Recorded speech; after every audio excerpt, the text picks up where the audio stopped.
Hi, this is Serge. From the beginning of time, human needs to exchange variable against other things to survive or only to improve their personal situation. What can be exchanged? Well, it really depends on what people believe to be something of value that can be exchanged in the future without losing its value. This is why we have the fiat system today, but it is failing rapidly, so be ready for a major reset and for some financial difficulties.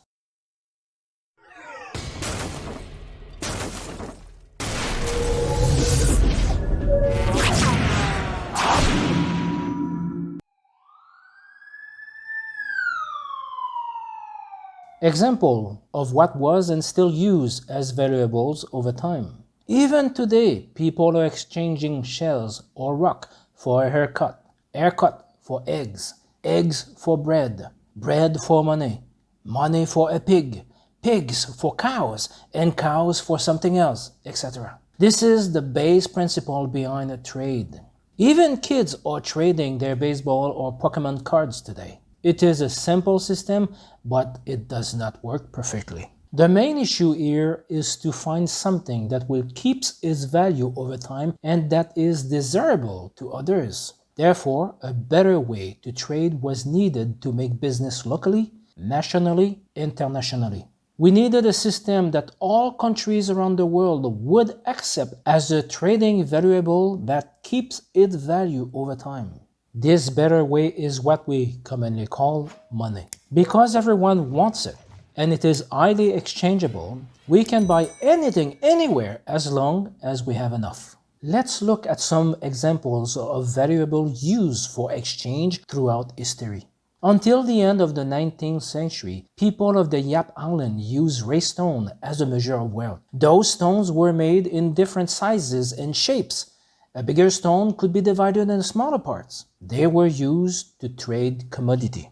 Every time a new stone was made or exchanged, the stone was shown to everyone on the island and the ownership was recognized by the inhabitant of the island, and through this process, the oral history of the stone was changed. The financial ledger was oral only. Those stones were valuable as the inhabitant on the island knew they could exchange it for something else easily. But all of this changed at the beginning of the 20th century for a few reasons. Those stones were heavy and not easy to move around. The ray stone value was recognized only on the island. And the third and the most important point was that David O'Keefe, an Irish-American captain, started importing ray stone in a large quantity on the island in exchange for coconuts. From there, as the stones were not rare and difficult to produce anymore, they lost their value. So, what can we learn from this? Here are a few points. The medium of exchange must be able to keep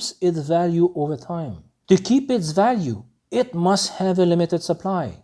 The supply must be controlled. It can't be easy to reproduce or duplicate it. It must keep its value over time. Let's look even further in the history. Gold became rapidly sound money a few thousand years ago during the pre-Christian civilization. Gold is a very good metal to use because it has the characteristics needed to preserve its value. 1. It is virtually impossible to destroy. 2. It cannot be synthesized using other materials, meaning you can't replicate it. 3. It is hard to extract from the earth crust. Sure, you can find it somewhere else like in the seawater, river, etc., but not in large enough quantity that would impact the gold value. Sure, there are asteroids like 16 Psyches discovered in March 17, 1852, made of pure gold, but until we are able to extract the gold from there, it has no value on this planet. As an interesting note, there is enough gold on this asteroid to make all of us billionaires. But here's the funny thing. If we were able to extract gold out of it, gold value would fall at almost $0 per ounce. The asteroid market value is estimated at 10,000 quadrillions, while the gold market value is estimated only at 7 to 8 trillion. 4. The more gold you extract from underground, the deeper you have to dig to find it. Consequently, even if the gold mining technology improves, it remains very difficult to increase the supply. 5. Therefore, it is scarce and valuable. Those thousands of years where gold was king was called the age of sound money. But even if gold is king, there is still a problem. It is heavy and hard to carry around in a large quantity. Therefore, a more convenient form of gold was needed. To resolve the issue physical gold has, paper money backed by gold, which is stored in vaults around the world, came about. At the time where the European countries were using precious metal as commodity, Britain led the way by establishing what is called the gold standard.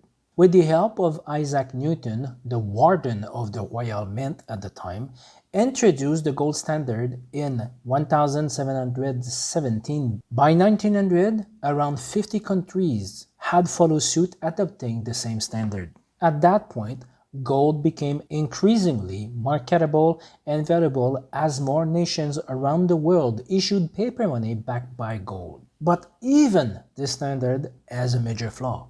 Gold needed to be stored in banks' vault in exchange of paper money of what is called gold certificate. The problem is that this process offers a high centralization of gold under the government's power. It became easy for the governments to manipulate it.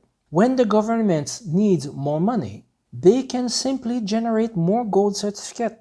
Assuming the country population will not rush at the bank in the same time to exchange their certificate for physical gold, there's no issue. They can print as much certificate they want until they get caught. This is called the bank reserve, and it is used anywhere around the world. Even the COMEX has more than 293 times the amount of paper gold that there is gold in their vault. In the 1st century BC, the Roman Emperor Julius Caesar issued the Aurus, coin containing roughly 8 grams of gold, and this coin became the standard payment across the Roman Empire. But over time, to fund their war, the emperor began to coin clipping the existing coins in circulation to increase their spending power. This is the practice to clip a small part of each coin to gather some gold to create other coins. Unfortunately, this has a perverse effect of diminishing the value of each coin while inflating the coin supply. This is basically what we call today inflation.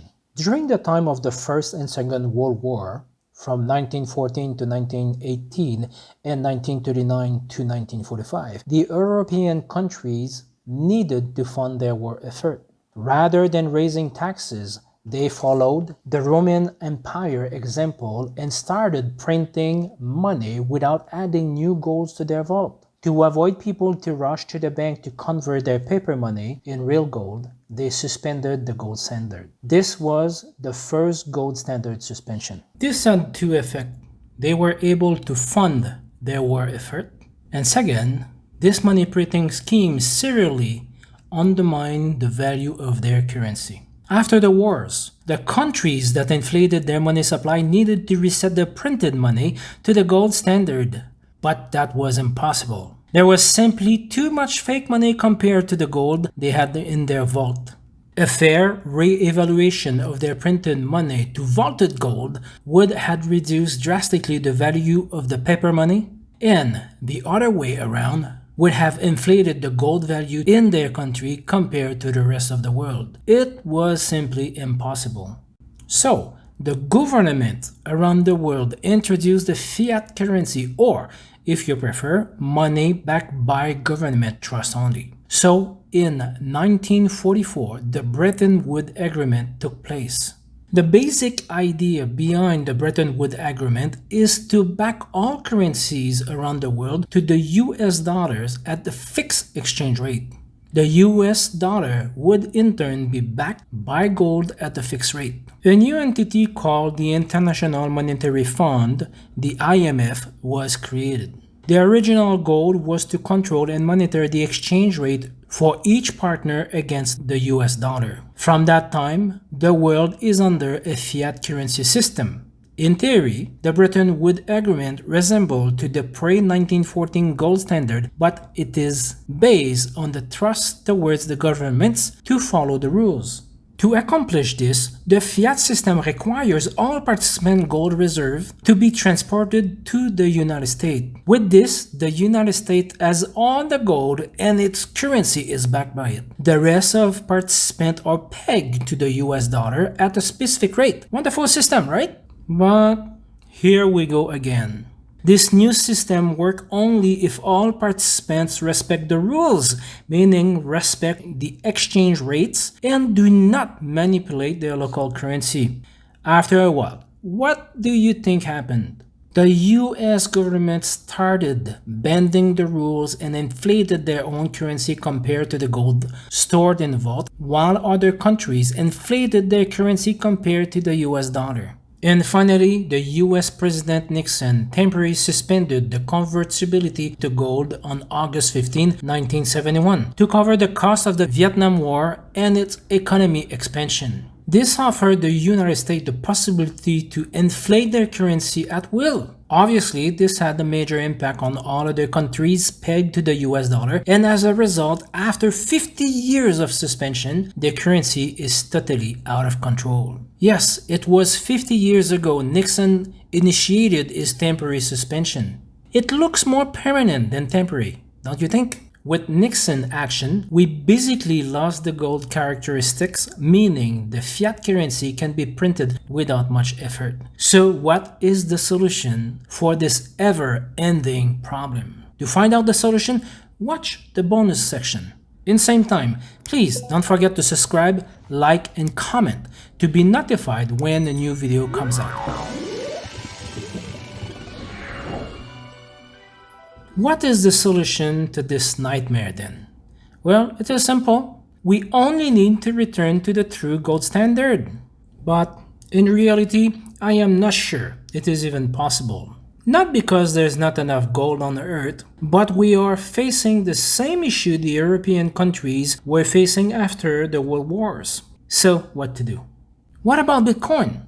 Bitcoin has the necessary characteristic of gold and even more, meaning it is scarce. There will never be more than 21 million Bitcoins ever mined. Once that number is in circulation, it will be impossible to issue more Bitcoin. This means that Bitcoin is even better than gold. The last Bitcoin to be issued will be in 2140. The supply of Bitcoin is predictable.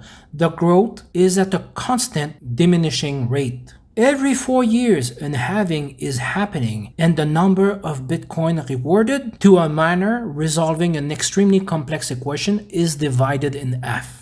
To prevent the increase or decrease number of miners to have an influence on the number of Bitcoins generated every minute, the complexity of the algorithm increase or decrease to keep the same hashing rate stable and therefore to keep the supply under control. It has an absolute scarcity. A few things that are nice with Bitcoin. First, the supply cannot be manipulated by the government as it is controlled by code. Second, a Bitcoin can't be hacked as it is stored on the blockchain, which must be approved by the majority of all miners on the network. Also, the ledger is accessible by everyone to view and can be validated without effort. 3. The code controlling the Bitcoin network cannot be hacked as the majority of miners must approve every changes. 4. And everything is fully encrypted. So, can it become the new standard? In practice, it offers all attributes necessary for a standard and more. But it is still too volatile for most people and countries. We have to keep in mind that this volatility should even out over time as its uses increase. Currently, there's still too much political power against it, and the misunderstanding by the population in general is too high. To debunk some conspiracy about Bitcoin, let's keep in mind, as long as there is only one mining computer running the blockchain somewhere in the world, Bitcoin can't be killed or stopped. Not even if there's no electricity anywhere for a while. As soon as electricity comes back, Bitcoin is back. Only time will tell if Bitcoin will become the new standard. However, this does not change the fact that it is the best store of value known by mankind to this point. You lose nothing by having a few satoshis in your possession. Once again, do not forget to subscribe, like, and comment to be notified when a new video comes out.